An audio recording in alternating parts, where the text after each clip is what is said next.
Dunia baru aja kehilangan tokoh hebat ya. Paus Fransiskus wafat setelah 12 tahun memimpin negara Vatikan dan juga umat Katolik sedunia ya. Saya termasuk salah satu yang merasa kehilangan.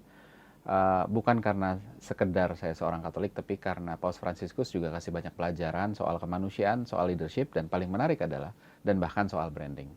Halo, saya Ignatius Untung, selamat datang di Marketing.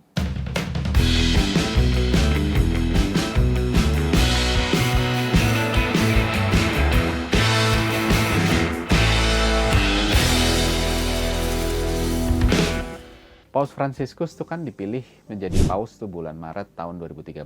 Jadi nggak banyak yang mengenalnya. Saya pun sebagai seorang Katolik juga waktu itu nggak pernah dengar nama dia ya. Namun dalam waktu 12 tahun, Paus Fransiskus jadi salah satu dari tokoh dunia yang paling menonjol. Terlihat dari waktu pemakamannya ya, pelayatnya itu kan luar biasa banyak. Terus jumlah tamu VIP yang datang juga luar biasa. Dan dalam hidup sehari-hari ada anekdot ya.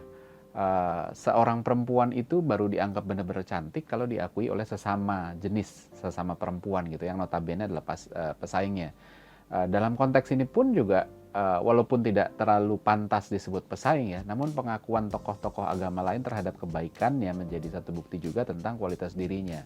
Tahun lalu bahkan waktu Paus Fransiskus datang ke Indonesia, saya sempat juga ngebahas gimana kita bisa belajar leadership dari dirinya gitu ya dalam podcast saya yang lain gitu. Kemarin waktu dia wafat, saya pun ngerasa ingin mengambil pelajaran lain dari dia. Saya nemuin dua angle yang menarik. Yang pertama tentang gimana sebenarnya praktek atau hidup keseharian Paus Fransiskus itu sebenarnya menerapkan banyak ilmu branding.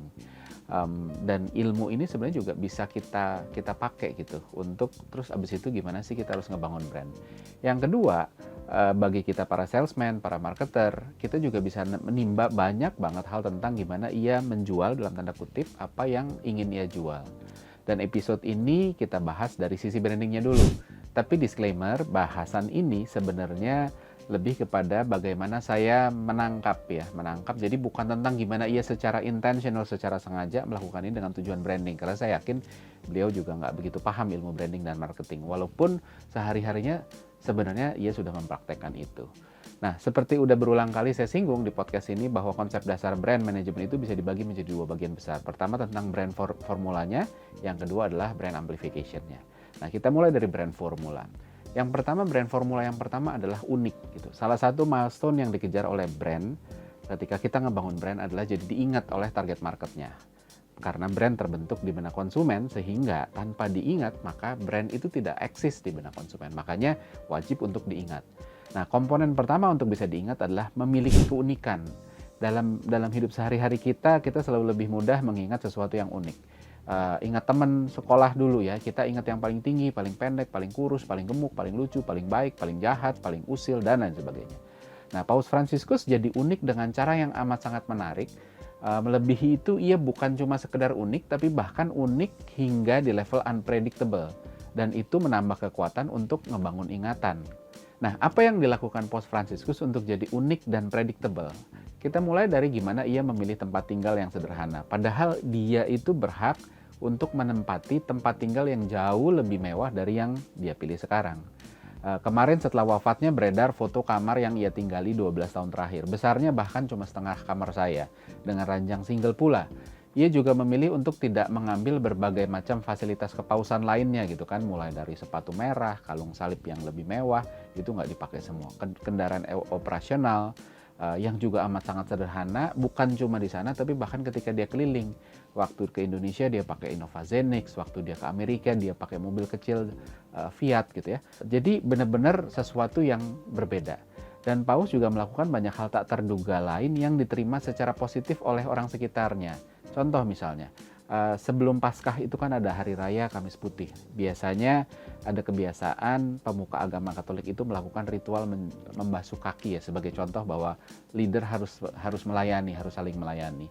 Nah, yang menarik adalah dia melakukan pembasuhan kaki kepada tahanan, bukan kepada orang-orang baik yang ada di dalam gereja, tapi justru orang-orang terhukum, bahkan juga dari agama yang berbeda gitu. Ia juga memberikan pernyataan-pernyataan yang positif mengenai kaum LGBT yang tetap tidak bisa merestui hubungan mereka, tapi memilih untuk tidak memusuhi. Begitu juga pandangannya terhadap kaum ateis. Dia berkata bahwa Bahkan seorang ateis yang berbuat baik pun bisa masuk surga. Dan yang paling unpredictable untuk saya adalah kerendahan hatinya untuk mau mencium kaki dua presiden dari benua Afrika yang waktu itu sedang terlibat perang saudara. Jadi waktu itu dia datang ke sana untuk ketemu dua presiden itu, dan untuk meminta mereka menghentikan perang saudara itu, yang dilakukan adalah dia langsung bersujud mencium kaki dua orang itu. Jadi sesuatu yang tidak pernah dilakukan pemimpin manapun gitu ya, baik di level negara ataupun apapun. Jadi secara unik dan unpredictable, dia menjadi unik di tengah segala sesuatu yang sebenarnya dia bisa punya kemewahan, bisa tinggal suruh-suruh, tapi dia justru turun ke bawah. Yang kedua adalah soal otentik. Formula untuk membangun brand yang kedua adalah otentik. Authenticity ini adalah hal yang membuat keunikan jadi lebih sulit dikejar. Banyak orang dengan kreativitasannya mampu menemukan keunikan. Tapi kalau nggak otentik, pada akhirnya keunikan tadi jadi nggak berharga, karena orang akan melihat kepalsuan dan kepura-puraan. Nah, Paus Fransiskus adalah orang yang walk the talk ya, sama seperti judul buku dan film dokumenter tentang dia, A Man of His Word, yang artinya orang yang hidup sesuai dengan apa yang dia bicarakan. Dan walk the talk adalah salah satu indikator paling kuat tentang otentisitas itu tadi. Sulit bagi seseorang yang nggak sungguh-sungguh ingin melakukan apa yang ia lakukan, untuk melakukan apa yang dilakukan Paus Fransiskus. Susah bagi orang yang tidak benar-benar otentik untuk merelakan seluruh gajinya sebesar 500 juta lebih, 536 juta per bulan selama 12 tahun dan hidup sederhana. Apapun yang ia lakukan menjadi punya dampak multiplier ketika dilakukan dengan otentik tadi. Nah, begitu juga dengan dalam membangun brand. Banyak brand yang hidup dengan kepura-puraan, istilahnya pencitraan ya. Jadi mencoba menciptakan citra yang ternyata berbeda dengan apa yang dilakukan, kenyataannya itu berbeda. Atau berbeda dengan apa yang ia percayai gitu. Percayanya apa, lalu kenyataannya dilakukannya beda. Dan dalam dunia bisnis kita punya banyak contoh yang berhasil ngebangun brandnya dengan authenticity. Kita tahu ada Disney yang ingin dilihat sebagai the happiest place on earth ya. Dan semua pegawai di Disney, Disney World, Disneyland, mereka bekerja, mereka nari, tersenyum dari hati. Bukan tersenyum karena sekedar diminta. Begitu juga dengan AirAsia yang live the value of low budget dengan memastikan operasional yang efisien. Bahkan sampai gimana mereka mengatur jadwal terbang pilot dan cabin crew sedemikian rupa supaya tidak perlu menginap, sehingga mereka bisa deliver low budget tanpa mengurangi kualitas layanan. Begitu juga dengan brand Nike yang otentik dengan gimana penunjukan Colin Kaepernick ngebawa kontroversi. Bahkan waktu itu ada gerakan bakar sepatu Nike karena dia nggak suka, namun mereka tetap bertahan. Mereka stay otentik terhadap campaign lainnya waktu itu, yaitu believe in something even it sacrifice everything. Jadi mereka tetap believe bahwa kesetaraan ras itu harus dijaga, bahkan walaupun itu harus men-sacrifice, ada sepatu Nike yang dibakar, ada negatif campaign yang berbalik menyerang mereka ya. Nah, selanjutnya lagi adalah relevan. Jadi brand belief dan brand message pada akhirnya harus relevan dengan konsumen. Think different-nya Apple untuk menantang status quo itu terasa relevan di tengah minimnya pilihan konsumen akibat dominasinya si Microsoft di desktop dan dominasinya Google di mobile. Begitu juga dengan brand belief-nya Nike mengenai gimana orang harus ngejar ambisinya dan ngeluarin potensi dirinya dengan mulai aja dulu, just do it gitu ya. Relevan dengan gimana orang-orang berolahraga dengan berandai-andai jadi sport superstar, kan kurang lebih gitu. Begitu juga dengan Toyota dengan offer yang amat sangat relevan bahwa mobil harus reliable, harus punya resale value yang baik, dan terasa resonate dan relevan bagi banyak orang. Bahkan di tengah godaan untuk bikin mobil yang lebih canggih, lebih kencang, lebih mewah, tapi terus habis itu resale value-nya jatuh dan sebagainya. Dan Toyota masih menempatkan sebagian besar line up-nya pada offer yang relevan tadi. Dan itu pula yang bikin Toyota jadi raksasa papan atas otomotif dunia. Bahkan ngalahin berbagai macam offer kompetitif lain yang sebenarnya menarik dan kelihatannya flashy gitu ya. Nah, begitu juga dengan Paus Fransiskus. Ia memilih hidup dan keseharian yang relevan untuk banyak orang. Sederhana, keberpihakan pada orang miskin, keberpihakan pada pengungsi, pada korban perang, dan lain sebagainya. Bahkan ia konsisten menyuarakan perdamaian di belahan dunia, termasuk di Palestina, di Ukraina, dan tidak sungkan-sungkan mengutuk Israel. Ketika semua orang cuap-cuap, ayo bela Palestina, dan lain sebagainya. Ya sudah, yang dilakukan cuma begitu. Yang dilakukan Paus Fransiskus bukan cuma ngomong, tapi setiap hari, mulai dari perang Israel-Palestina dimulai, sampai hari terakhir dia meninggal, dia wafat, dia setiap hari menelepon orang-orang di jalur Gaza untuk ngecek gimana, udah makan belum, gimana keadaan, dan lain sebagainya.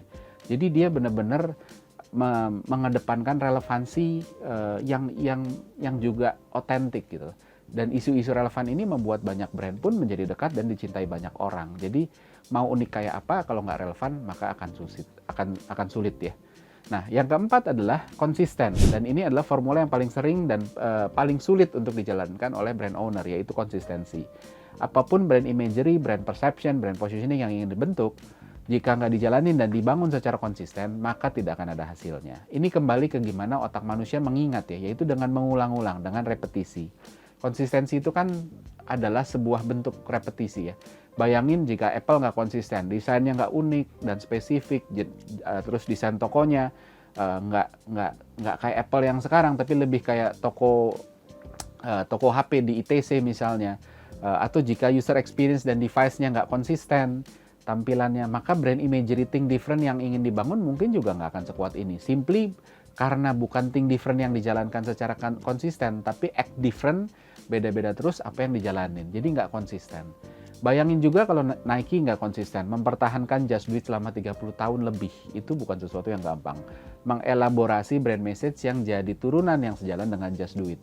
Konsisten dengan dan kekeh pada pilihan untuk tetap gunain Colin Kaepernick, bahkan ketika ditentang balik sampai sepatunya dibakar. Maka kalau nggak konsisten seperti itu, maka Nike juga nggak akan jadi brand yang sebesar ini. Kita juga melihat gimana Paus Fransiskus begitu konsisten, 12 tahun tinggal di apartemen sempit, pakai fasilitas sederhana, melepaskan gaji 500 juta lebih per bulannya untuk disumbangin ke orang yang membutuhkan, pakai sepatu bekas yang jauh dari mewah, bahkan sampai dibawa ke liang lahat. Sampai memiliki kesederhanaan yang konsisten hingga kepilihan peti mati, tempat ia dimakamkan, sehingga sampai bahkan dekorasi makamnya pun mintanya sederhana. Maka akhirnya kita melihat gimana Paus Fransiskus sebagai personal brand terbentuk sebegitu kuat karena dari formulasinya dijalankan sesuai kaedah-kaedah brand. Unik bahkan sampai ke level unpredictable, otentik tanpa kepura-puraan, relevan untuk orang-orang yang terkena exposure-nya, dan yang paling penting juga adalah konsisten. Nah, yang kedua adalah tadi kita ngomongin brand formulanya. Yang kedua adalah pada akhirnya tentang brand amplification. Ini tahap selanjutnya dalam membangun brand adalah tentang gimana formula yang kita udah punya teramplifikasi secara signifikan. Faktor formula berperan penting untuk ini gitu ya. Karena tanpa formula yang kuat, maka amplification-nya jadi butuh extra effort untuk bisa didengar. Persis kayak gimana makanan enak itu bisa kedengaran banyak orang, bahkan orang luar kota, orang luar negeri, tanpa iklan pun bisa dengar karena enak, terus habis itu diomongin dari mulut ke mulut. Sementara makanan yang biasa-biasa aja butuh woro-woro ekstra untuk bisa terdengar, diingat, dan akhirnya dipilih. Nah, Paus Fransiskus juga memiliki keunggulan di formula yang ngebantu organic reach-nya muncul. Amplification tentang tindak tanduknya didominasi oleh media-media yang secara sukarela ingin memberitakan gerak-geriknya ya. Daya tarik formulanya yang terpancar dari keseharian membuat apapun kabar tentang dirinya menarik perhatian banyak orang. Maka dari itu berbagai macam media pun berlomba untuk ikut mengabarkannya gitu ya. Tapi selain itu, keseharian ini juga secara nggak sengaja dan tidak langsung membangun kekuatan amplifikasi yang besar. Kunjungannya ke 60 lebih negara membuat formula yang memang sudah menarik ini bahkan jadi tersebar lebih luas lagi. Walaupun ia nggak berkeliling untuk menjual agama, apalagi menjual diri ya. Tapi suka nggak suka kunjungannya ke banyak tempat memperluas jangkauan. Dan satu-satunya channel yang sengaja dikelola oleh timnya hanyalah Instagram. Dan dalam waktu 12 tahun, masa kepausannya, ia mengenerate 10 juta lebih followers di Instagram. Nah, gimana dengan brand? Beberapa waktu lalu saya sempat mengangkat dikotomi antara pentingnya reach dan exposure dalam membangun brand atau positioning. Jawabannya keduanya dibutuhkan dan saling membantu. Positioning yang lemah akan bikin reach dan exposure yang butuh ekstra. Ketika positioning kuat, maka reach dan exposure juga akan dibangun bersamaan dengan organik. Maka dari itu, ketika brand kita punya positioning yang menarik, maka reach dan exposure-nya pun akan terbantu. Pertanyaannya, gimana brand kita bisa ngebangun reach yang lebih luas lagi dengan berkolaborasi dengan brand lain? Seperti gimana Paus Fransiskus berkolaborasi dengan berbagai macam tokoh, termasuk tokoh agama lain. Dengan begitu, reach-nya bertambah karena ada relevansi yang terbangun dengan audiens dari tokoh yang berinteraksi dengan dia. So, kesimpulannya amat sangat tidak mengherankan kalau Paus Fransiskus punya kesan yang begitu kuat di hati banyak orang, bahkan yang tidak seiman dengannya. Karena setelah ditelaah, ternyata prinsip-prinsip brand itu dijalankan dalam kesehariannya dengan amat sangat baik. Nah, kebayang, ini udah satu contoh nyata. Jadi kita pun bisa mengadopsi bahwa kalau kita mau ngebangun brand dan kita berpegangan terhadap formula itu, ini gambaran hasil yang bisa didapatkan. Oke, seperti biasa ada kuis pertanyaan sebagai berikut.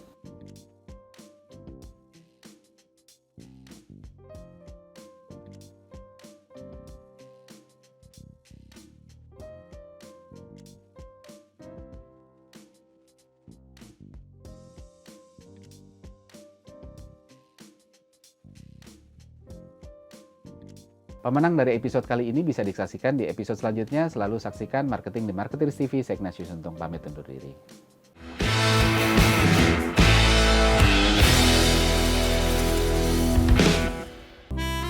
Gimana, bahasannya menarik bukan? Anyway, kalau ada yang punya ide atau request tentang apapun topik yang pingin dibahas dari perspektif Behavioral Science for Marketing, komen di kolom komentar, nanti kita akan bahas. Dan jangan lupa subscribe Marketers TV dan nyalain loncengnya supaya nggak ketinggalan insight menarik seputar marketing dan bisnis.